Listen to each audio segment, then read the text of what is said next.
we're going to start another type of reaction. And again, just like precipitation reactions, we're going to learn how to write the ionic and the net ionic equations for these. Today, we're going to specifically learn about acid-base reactions, also known as neutralization reactions. So, as a little intro, acids are defined as substances that ionize in aqueous solutions and they form hydrogen ions or H plus ions.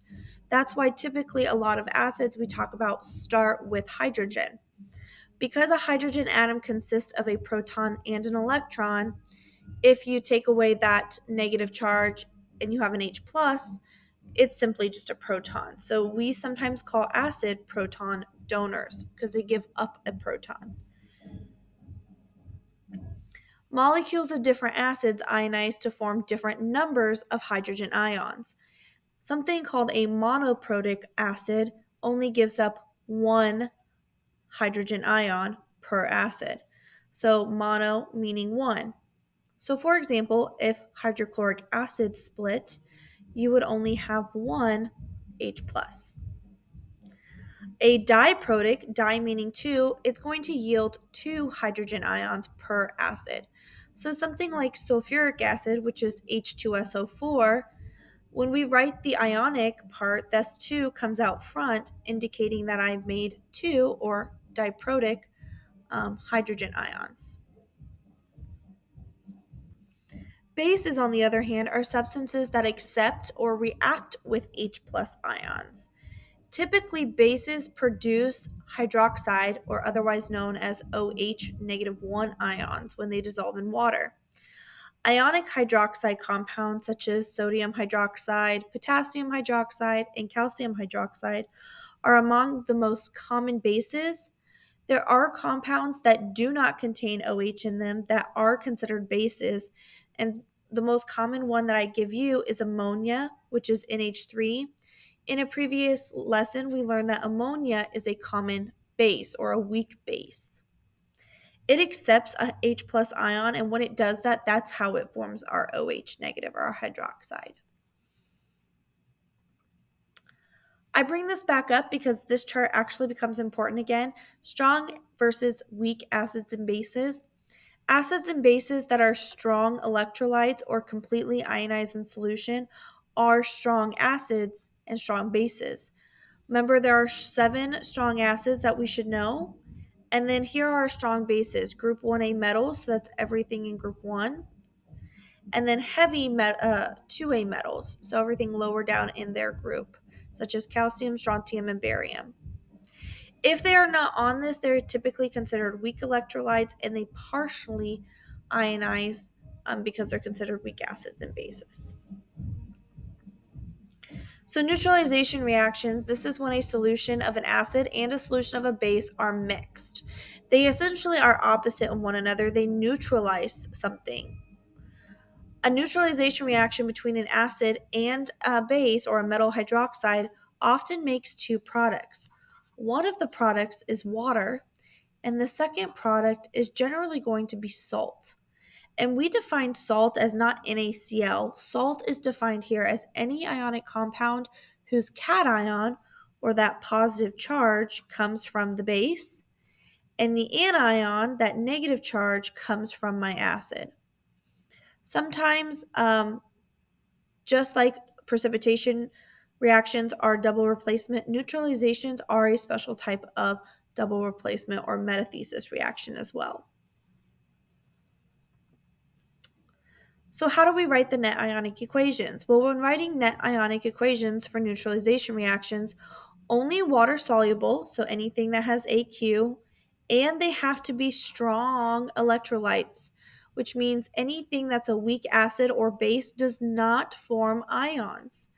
Solids, liquids, and gases also still do not form ions as well. So make sure you're checking your solubility table to see if your reactants and your products are soluble.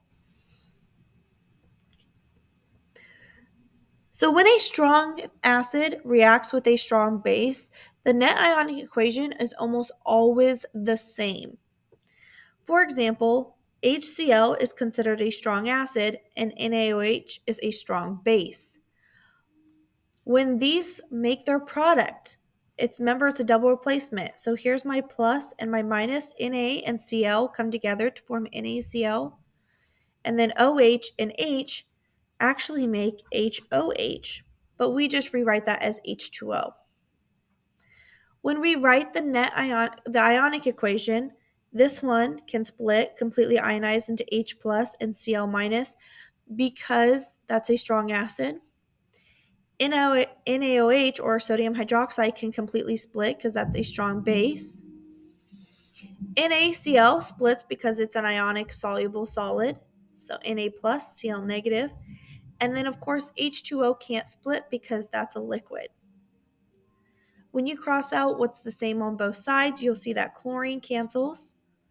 You'll also see that sodium is the same on both sides. So you're left with H plus aqueous plus OH negative aqueous yields water. This actually is almost 100% chance of being the net ionic equation for any strong acid and strong base. So keep that in mind when you're doing these. Again, here's your list of strong acids and strong bases. Let's go through several examples. That way you guys have them written down. And this says, what would be the molecular ionic and net ionic equations if HCl reacts with MgOH2? So here we're going to have HCl, and this one's going to be aqueous, because if we check our solubility table, Cl, that's not one of the exceptions, so it is aqueous, reacts, better leave a line to balance, MgOH2. So let's check out our OH on our table. Well, here's my OH. It's not paired with anything that's an exception, so this one stays a solid. So if I look at it, I need to put solid behind this. Yields, now I have to make my two products. Well, Mg and Cl go together. And if you know that Mg is a 2 plus and Cl is a negative 1, you should get the product MgCl2. Now let's check the table about this one. Here's my Cl. Mg is not one of the exceptions, so it's going to stay soluble. Plus, I have my H and my OH. So my H plus and my OH minus is just essentially going to make H2O. And our H2O is always going to be a liquid. So you don't have to check your solubility table for that one. Now that I have it, some of you guys might get this confused and say, oh, it's no reaction. But remember, we're not working with precipitation anymore. We're working with acids and bases. So as long as this is an acid and this one's a base, this reaction is going to happen. So here we're going to look at, and now we know that it happens, we're going to balance it. So for example, I need 2 chlorine, and here I have my 2 chlorine. My magnesium are fine. I have 2 oxygen, so here will be my 2 oxygen. And then 4 hydrogen, here's my 2 plus my 2 hydrogen gives me 4. So now that it is balanced. Now you can go ahead and try to split it. So if I'm going to write my ionic, same thing works with precipitation. This number out front will go to both of them. So this one can split because it is a strong acid and it's soluble. So 2H plus aqueous plus 2Cl minus aqueous plus. Then you get to this one. This is not soluble. It's a solid, which means you cannot split it. So you have to make sure that you don't split this one. This is going to yield. Notice that this one's aqueous, so we're allowed to split it. It is a strong electrolyte because magnesium here, the metal. So I can go ahead and write this and split it, Mg2 plus. Plus, I have a Cl minus 1, but this 2 doesn't belong here. It needs to go out front. So I have 2 Cl minus 1s. Plus, this is a liquid, so we can't split it. and I have two of them because of my coefficient, 2H2O liquid. From there, you can write your net, and you can only cross out what's the same on both sides. Here, my chlorine is the same on both sides, and then nothing else gets crossed out. So 2H plus MgOH, 2 as a solid, yields Mg2 plus 2 H2Os. And there you have the neutralization net ionic equation. Let's look at another example. H2SO4 reacting with NaOH. So here it wants us to write our molecular equation. So I'm going to write H2SO4. If you want to look at your solubility table, here is my SO4. It's not one of the exceptions, so this is going to stay aqueous plus NaOH. If we check my solubility table, here's my OH. Na is an exception. It's an alkali metal, so even though OH is usually insoluble, we're going to switch it up to be AQ. Yields. Well, here I have to always make generally water, so you can put H2O. And then what's going to happen is my SO4 and my Na are going to mix. So Na is a +1 charge because it's in group 1. SO4 is a 2 negative because if you uncross that 2, plus if you look at your polyatomic. So to make my product, I'm going to get Na2 because that 2 will cross down, SO4. Now I need to see what state of matter this one's in. So I look at my SO4. Na is not one of the exceptions, so it stays aqueous.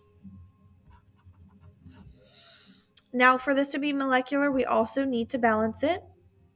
So here I'm going to have 2 Na, 1 sulfur, 4, 5, 6 oxygen. Here's 4, but I have 5. In order to make that 6, I'm going to put a 2 out front. And then 4 hydrogen, and then 2, 3, 4 hydrogen. Now that I've got my molecular, let's go ahead and let's split it. So here's my ionic.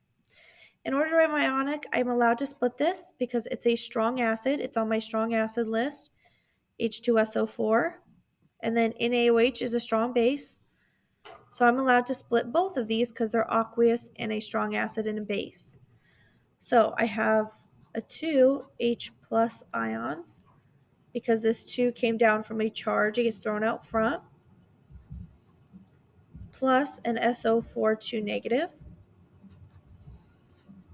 Plus, remember this 2 gets distributed. 2 Na plus 1 plus 2 OH negative 1 yields. Now this is a liquid, so I can't split it. I have to write it 2H2O liquid plus, this one's aqueous and there's a metal. It's a strong electrolyte, so I am allowed to split this one. Remember, this 2 from the sodium will come out front plus SO4 2 minus. Now for my net, I need to cross out what's the same on both sides. So my SO4 2 negative is the same, and my 2 Na plus are the same. So that generally leaves me with 2H plus 2 OH negative 1 yields 2H2O liquid.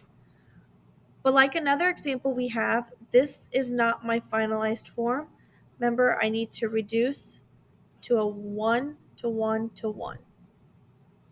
Notice that this is a strong acid reacting with a strong base, and I still have that general equation, hydrogen plus hydroxide equals water. And then here is the last one that we're going to work with. We're going to write the balanced molecular equation, ionic equation, and net ionic equation for the following reaction. We have aqueous, so H3PO4. Oh, sorry, PO3. And this one tells me it's aqueous. Reacts with aqueous potassium hydroxide, so KOH, and it's telling me this one's aqueous, to produce water, so H2O as a liquid, plus aqueous potassium phosphate. So I have K3PO3, and this one's saying it's aqueous. Now that we have this, we can go ahead and balance it. So let's go ahead and balance. Here we have 3 Ks. I'm going to put 3 potassium here. That gives me 3 water, and 3 water, that gives me 9. So I'm going to put a 3 here. So it gives me 6, 7, 8, 9 oxygen. 1 potassium, 6, 3 plus 3 is 6 hydrogen, and there's my 6 hydrogen. From here, I can go ahead and write my ionic. This is where I'm going to see a lot of people mess up. This is aqueous, so most people are going to split this, but H3PO3 is an acid. But guess what? H3PO3 is not a strong acid. Right here, it's not even on our chart as a strong acid. So this is considered a weak electrolyte, which means we can't split this. This is going to stay H3PO3. On this one, KOH, if we look for that, KOH is a strong base. It's soluble, so we're allowed to split it. So 3K plus 3OH minus yields. This one's a liquid, so automatically we cannot split it. And now this one is aqueous, and there's a metal making this a strong electrolyte. We can split this one, 3K plus PO3, 3 negative. And we know that has a 3 negative because this uncrosses. And then once you get the ionic written, you can write the net, cross out what's the same on both sides. The only thing that's the same is my 3K plus. Nothing else changes, so we're going to go ahead and write it as we see it. Again, remember, just because you have an acid, make sure if it's a strong or weak acid, because that's going to tell you whether or not that you can split apart or dissociate into your ions. Okay. Hopefully you got that as your answer. Okay. And that's the end of today's lesson. If you guys have any questions, please make sure you ask. And otherwise that, I hope you have a great day.